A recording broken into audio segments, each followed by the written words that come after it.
Okay, today we're going to learn about inverse functions. We're going to learn how to find inverse functions, verify if two functions are inverses of each other or not, and then we're going to look at what graphs of inverse function and its inverse look like, and given a function, how to graph its inverse function. All right, so let's define what an inverse is. Let f and g be functions such that f of g of x is equal to x for every x in the domain of G, and g of f of x is equal to x for every x in the domain of f. Okay, so if the composite of f of g and the composite of g of f are both equal to x, then under these conditions, the function g is a inverse function of the function f. And function g is denoted by the inverse of function f. So this is f inverse, or the inverse of function f. It's the two ways that you can read that. So f of the inverse of f of x must equal x, and the inverse of f of x must also equal x by the definition of inverse functions. So that's the definition of inverse functions. Now, how to find the domain? The domain of f must be equal to the range of the inverse of f. And the range of f must be equal to the domain of the inverse of f. So basically what that says is a function in its inverses, you switch your domains and ranges. So if f is the function, the domain of that function becomes the range of the inverse function, and the range of the original function becomes the domain of the inverse function. All right, so first thing, we're going to verify the following. Verify if g of x is the inverse of f of x, or if h of x is the inverse of f of x. And we'll use that by using the definition of inverse function. So let's figure out if g is the inverse of f of x. So I'm going to figure out f of g of x. So that tells me I go to my f function, and everywhere I see an x in the f function, I'm going to plug in the entire g of x function. There's my g of x function. All right, now simplifying that down, I need, on the denominator here, I need to get a common denominator. So I'm going to choose 5 as my common denominator. So this first fraction stays the same. I'm going to rewrite 2 as 10/5. And then rewriting that as a single fraction, that becomes x minus 2 minus 10, or x minus 12 over 5. And then I know that 5 can be written as 5 over 1, because any whole number can be written as a fraction. So I got 5 over 1 times by, I'm going to flip this bottom fraction into multiply. And then multiplying straight across, I get 25 divided by x minus 12. So that's what f of g of x is equal to. Now I can use this notation, or I can use the original notation. Now, according to the definition, that has to equal x. In this case, it did not equal x. It equaled 25 divided by x minus 2. So that tells me that g of x is not an inverse of f of x, because I did not get x as an answer. Okay, now I'm going to see, is h of x the inverse of f of x?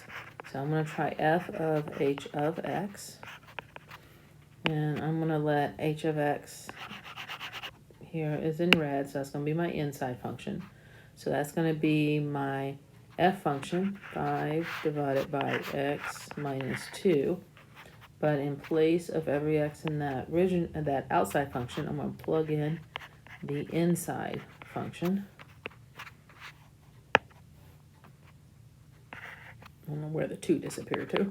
Okay, so now we're just going to simplify this down. So getting rid of the parentheses, that gives me 5 over x plus 2 minus 2. Plus 2 minus 2 is 0. So that gives us 5 over 5 divided by x. Again, I'm going to rewrite that 5 as 5 over 1. And then change this division here to multiplication and flip that bottom fraction. And that becomes 5x over 5, which is x. So since the composite of f of h of x is equal to x, I think I might have inverse function. But here's the trick with the definition here. I like my definition of the inverse. F of g of x has to equal x, and g of f of x has to equal x. So now that I've gotten this, it could be an inverse function, but I'm not positive until I check and see if h of f of x is also equal to 0. So I take my h function, and everywhere I see an x, I'm going to plug in my g function this time. So I'm going to plug in my g function every time I see, my f function every time I see an x in my g function. So f in my h function. All right, so in place of this x in my h function, I'm going to plug in my f function, which looks like this. Okay, now I'm going to do algebra and simplify. Okay, so I'm going to start with this compound fraction. Rewrite 5 as 5 over 1, and then flip the bottom fraction. The 5's cancel out. That leaves me with x minus 2 over 1, which is x minus 2. I still have this plus 2, and then that leaves me with x. So h of f of x is equal to x, and f of h of x is also equal to x. So therefore, I can say that h of x is an inverse of f of x. And that's how you verify if two functions are inverses of each other or not. Another important definition you can learn is a function f is called a one-to-one function when each value of the dependent variable corresponds to exactly one value of the independent variable. Now remember, a function f has an inverse function if and only if it is 1 to 1. Okay, so basically what this is saying, okay, first you have to have a function. So it means every x has to go to one range value. And then for it to be 1 to 1, every y value or range value, this dependent variable is the range value, corresponds to exactly one dependent or domain value. So it's 1 to 1. Every x goes to a single y, every y goes to a single x. Kind of what you look. Now, how to figure out if you have a one-to-one function? First, you have to figure out if you have a function or not. So if you're given the graph, you can figure out if you have it verifies a function by using our vertical line test that we learned in the previous section. And if it passed the vertical line test, you know you have a function. Then all functions that also pass the horizontal line test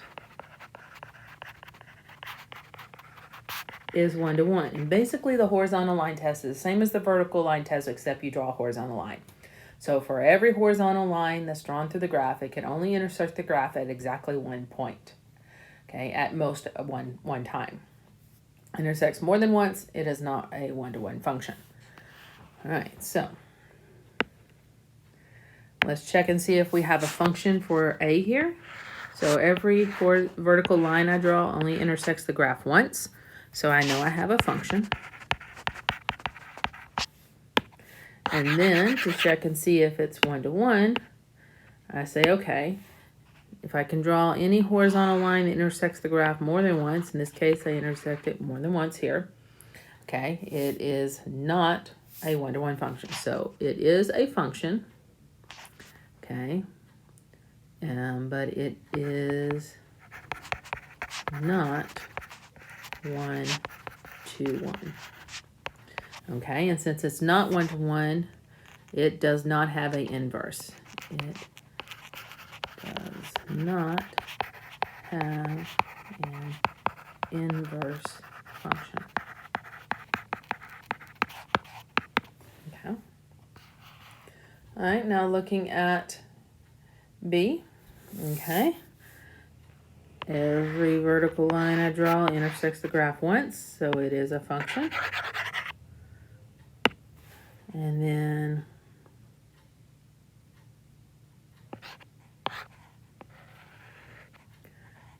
kind of went off there. Okay, now every horizontal one I draw, here I intersect the graph more than once, and so that makes it not a function, so not an inverse function. So it is a function, not 1 to 1. Okay, now looking at C. Every vertical line I draw intersects the graph exactly once, so it is a function. And every vertical line I draw intersects the graph exactly once, so this is a 1 to 1 function.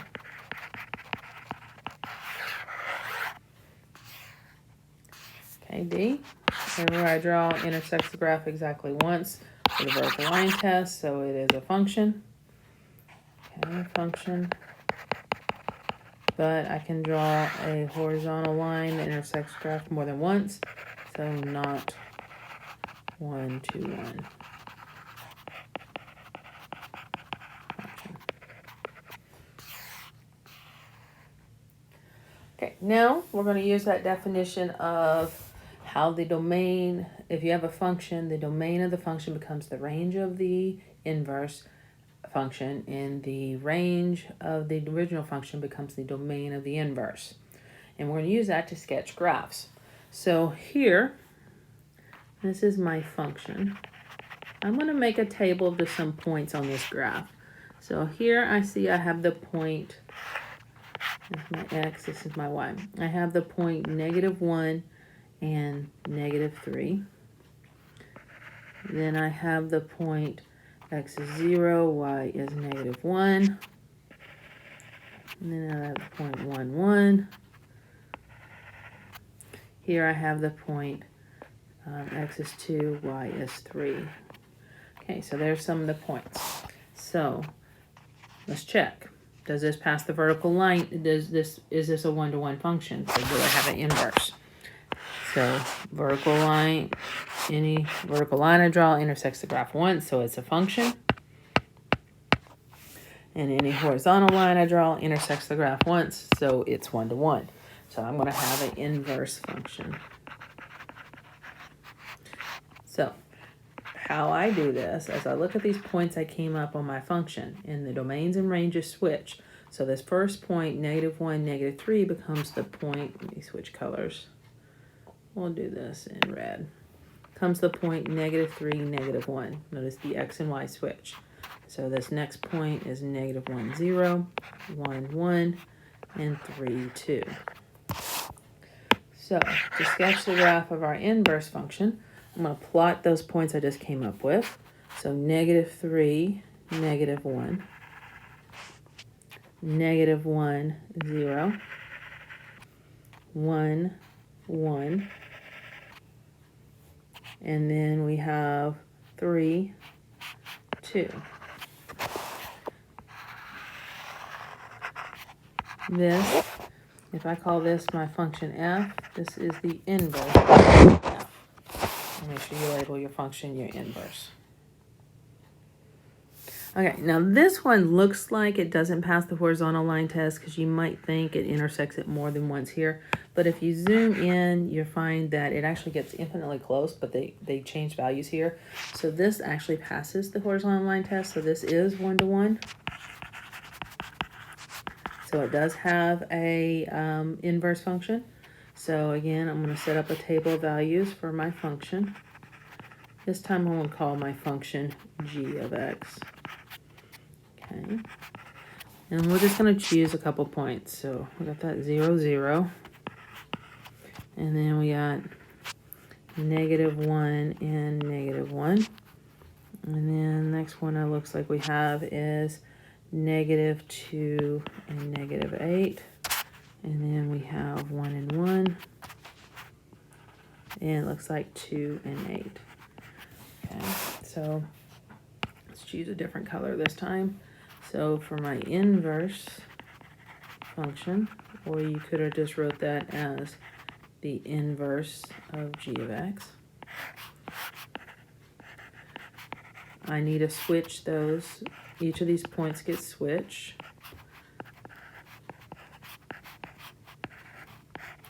And those are the points that I'm going to plot.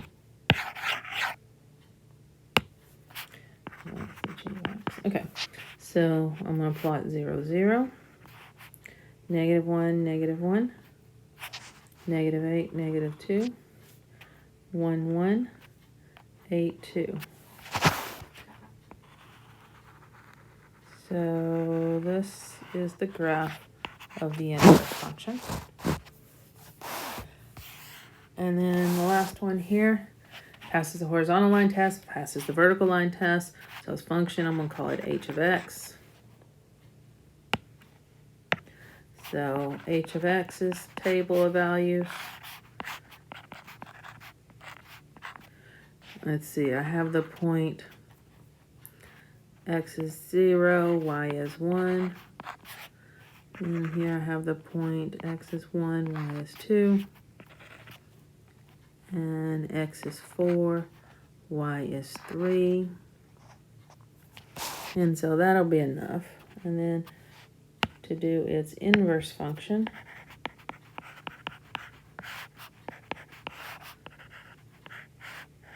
I know my domain's arranged, so it comes 1, 0, 2, 1, 3, 4.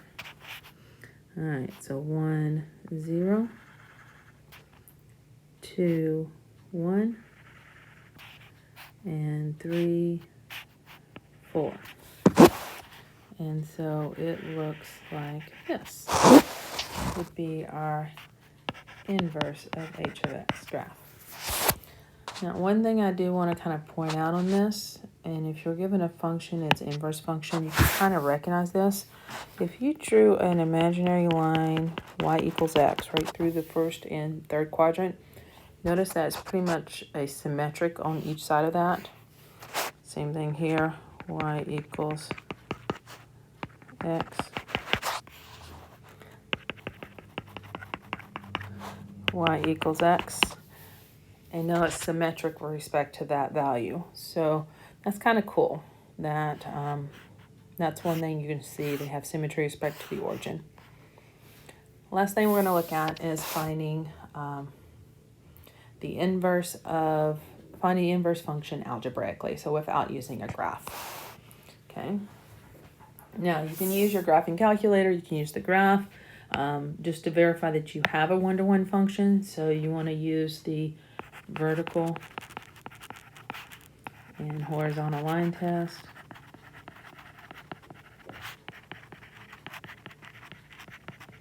To decide whether f has an inverse function. Make sure it's a one-to-one function.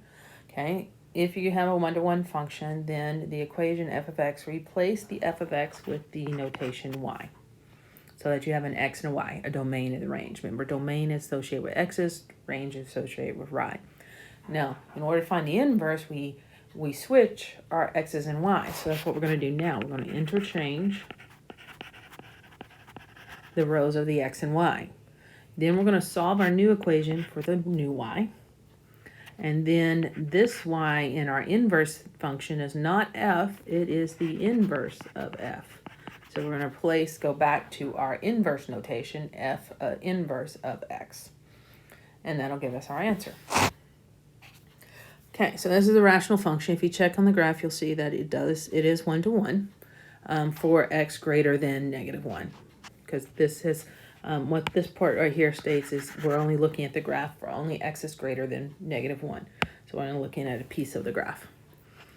All right, so step 1, replace f of x with y. So that now we have two variables, an x variable and a y variable. Step 2, interchange our x's and y. So this y becomes an x, and this x becomes y, and this x also becomes a y. Okay, now we got to solve this equation for y. We've got to do some fancy algebra to do this. So in order to solve for y, we need to get a single y term. So first thing I'm going to do, I'm dividing 5 minus y by 3y plus 2. So I'm going to multiply each side by 3y plus 2. And then that cancels the denominator out on this side. So it just gives us y minus 5. 5 minus y, sorry. Okay, now I'm going to do my distributive part to get rid of parentheses.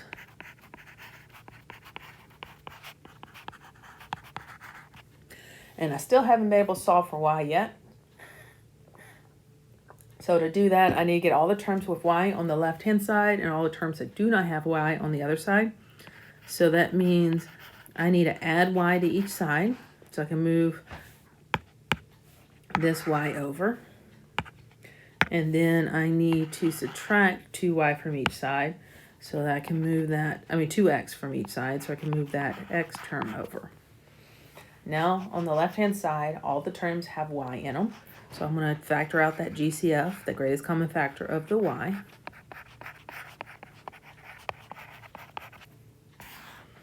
And then I'm multiplying y by 3x plus 1, so the inverse operation is, if opposite of multiplying is to divide by 3x plus 1. So I've gotten y by itself. Y is equal to 5 minus 2x divided by 3x plus 1. Last step, replace this y with our inverse notation.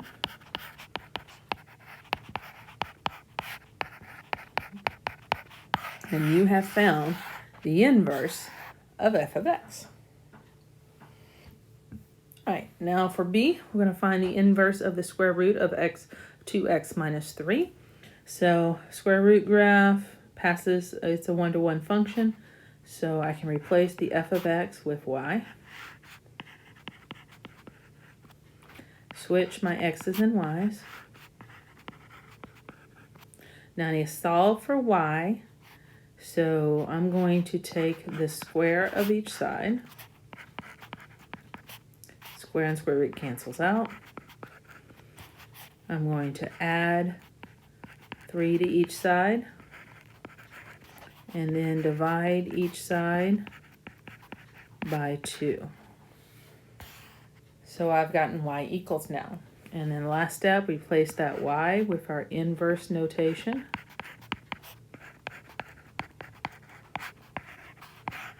So the inverse of the square root of 2x minus 3 is x squared plus 3 divided by 2.